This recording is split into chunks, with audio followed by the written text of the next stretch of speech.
मैं ध्यान कर रही थी जब एसपी सिंह बाघेल जी इतिहास याद करा रहे थे और बता रहे थे कि महिला सशक्तिकरण आज का विषय नहीं है, ये उस समय भी हमारे बड़ों की सोच में था।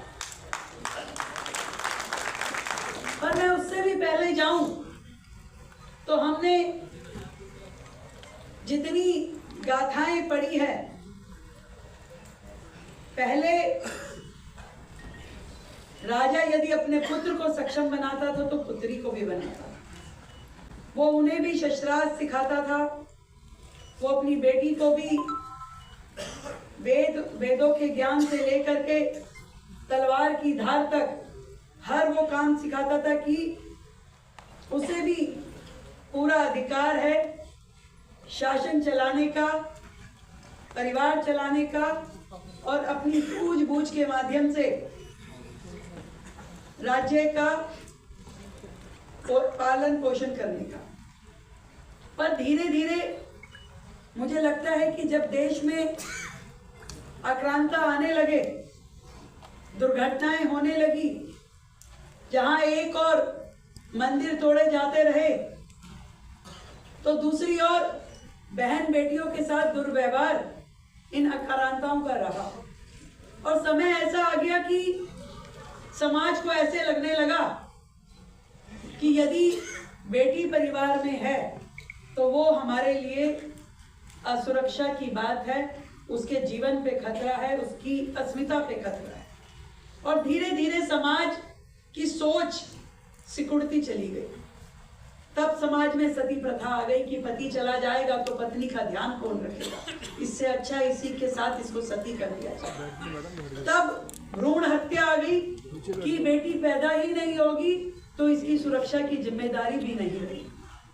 तब बाल विवाह आ गया कि फटाफट शादी कर दो और अपनी जिम्मेदारी को निपटाओ। धीरे धीरे समाज में ना पढ़ाई करानी है, ना आगे बढ़ाना है, बेटी हो भी गई है तो जिम्मेदारी के रूप में बस उसको जल्दी से अपने ऊपर से उतारना है। वो समय भारत ने देखा। तब पर्दा प्रथाएं शुरू हुई, तब भ्रूण हत्या शुरू हुई, सती प्रथा शुरू हुई, विधवा विवाह ना होना शुरू हुआ। पर अब उसके बाद का एक समय शुरू हुआ जब फिर से समाज सुधारकों ने समाज में इन व्याप्त कुरीतियों को खत्म करने का बीड़ा उठाया। तब एक बार फिर से बेटी बचाओ की मुहिम शुरू की गई। धीरे धीरे समाज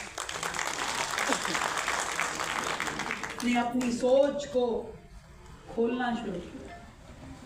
बेटी बचाओ, बेटी बचाओ, बेटी बचाओ देश का नारा बना, सरकारों का नारा बना, परिवारों की सोच में परिवर्तन आना शुरू।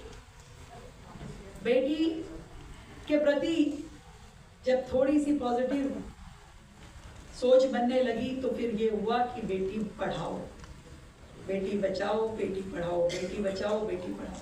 देश ने उस ओर चलना शुरू किया। धीरे धीरे सरकारों ने इस पे काम किया और विशेष रूप से जब से मोदी जी आए तब उन्होंने इसमें एक और चीज जोड़ी, बेटी बचाओ, बेटी पढ़ाओ और उसके बाद बेटी बढ़ाओ। ये मोदी जी ने। और आज का जो पर्यावरण देख रहे हैं हम, आज जो परिदृश्य हमारे सामने है वो उसी के ऊपर चल रहा है कि बेटी बचाओ, बेटी पढ़ाओ और बेटी को बढ़ाओ। उसे उतना बड़ा आसमान दो जहां वो अपने पंख फैला करके इस पूरे देश को, पूरे समाज को दिखाए। और मैं भी मोदी जी की उसी सोच का उदाहरण हूं। बहुत बढ़िया।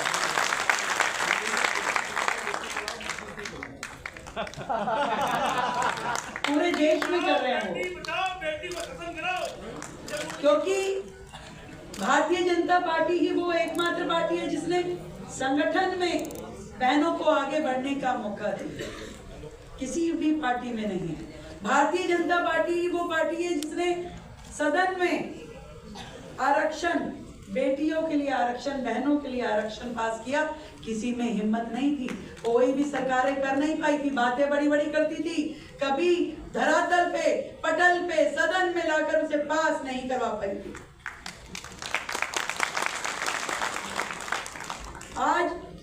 मैं मोदी जी के कार्यों को देखती हूँ तो देखती हूँ कि उनकी हर योजना में परिवार की महिला धुरी है।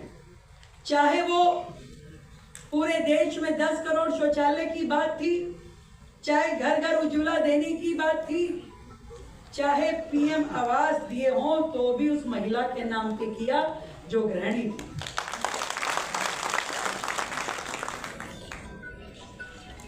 एक हाथ देवी अहिल्याबाई जी का उनके ससुर साहब ने थामा पिता के रूप में, और एक हाथ आज की बेटियों का हमारे आदरणीय प्रधानमंत्री जी ने थामा।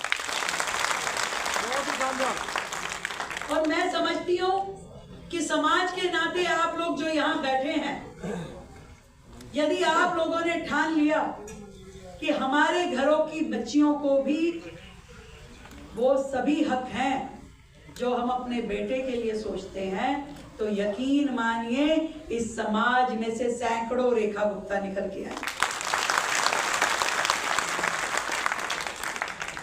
केवल आप उसको आगे बढ़ने का रास्ता देते जाइए, उस पर विश्वास कीजिए। उसकी क्षमताओं को आपने यदि आकाश दे दिया तो उसके बाद देवी अहिल्याबाई होलकर जी का जो सच में स्वप्न था वो आज के समय में हम पूरा कर पाए।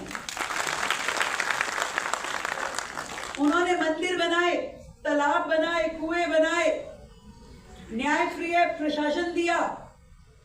आज उनकी सीख को एक अच्छे प्रशासक के रूप में जब हम देखते हैं तो मैं इतना कह सकती हूं कि ना तो ज्ञान, ना ही साहस और ना ही निर्णय क्षमता का कोई लिंग होता है।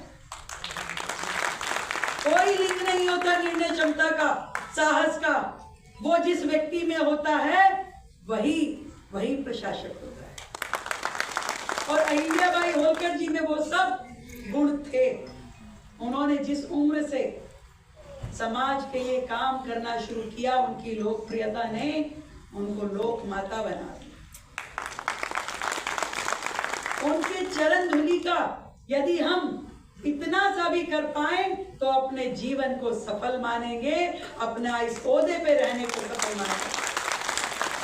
आज उनकी जन्म के 300वें साल में पूरे देश भर में भव्य भव्य आयोजन हुए।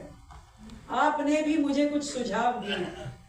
मैं आपको विश्वास दिलाती हूं कि इतनी बड़ी शख्सियत जिनके कारण से हमारे इतिहास का गौरव बना हुआ है, दिल्ली में भी उन्हें पूरा सम्मान दिया जाएगा।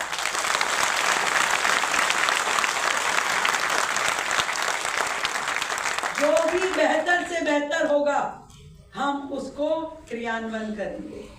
और जहां तक बात है जो बाघेल जी ने कही कि समाज के लिए आयोग बनाए, तो मुझे जितने आपने यहाँ पर मेमोरेंडम दिए हैं, अपने प्रार्थना पत्र दिए हैं, मैं उनको पढ़ के समाज के लोगों से बात करके दिल्ली में आपको पूरा सम्मान के साथ में निर्णय प्रक्रिया में जोड़ा जाए, इसके लिए हम काम करेंगे।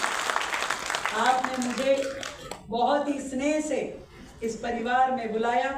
मैं दिल की गहराई से आप सभी को बहुत धन्यवाद करती हूँ और बहन के रूप में सदैव आप मुझे अपने साथ पाएंगे, ये विश्वास दिलाता हूं।